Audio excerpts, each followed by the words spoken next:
L'effervescence a déjà envahi les rues d'Ayodhya, dans le nord de l'Inde. À quelques heures de l'inauguration du temple de Ram Mandir, la ville tout entière s'est parée de safran, couleur sacrée de l'hindouisme. Je suis venu exprès de Janakpur, au Népal. On ressent ici aujourd'hui la même émotion que lorsque Rama est devenu roi ou que lorsqu'il est né. Ce temple a été érigé en l'honneur du dieu Rama, né ici il y a 7000 ans, l'une des divinités les plus vénérées des hindous.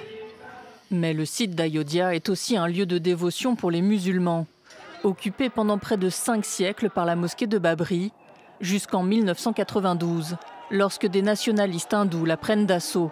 Sa destruction déclenche les émeutes intercommunautaires les plus violentes depuis l'indépendance de l'Inde et entraîne la mort de 2000 personnes, en majorité musulmanes.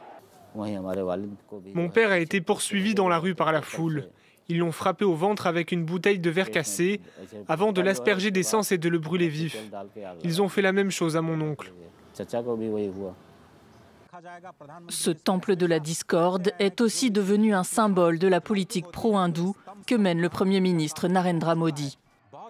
Narendra Modi a toujours dit qu'il voulait marquer l'histoire. C'est ce qu'il fait en construisant ce temple. À quelques mois des élections législatives, Modi veut mobiliser les électeurs. Les élections législatives approchent et le gouvernement avait besoin de s'assurer le plus de voix possible. Avec la construction de ce temple de Ram Mandir, le gouvernement sait qu'il va obtenir ses votes. Les partis d'opposition ont annoncé qu'ils boycotteraient la cérémonie, tandis que la minorité musulmane s'inquiète du fossé communautaire qui ne cesse de se creuser en Inde.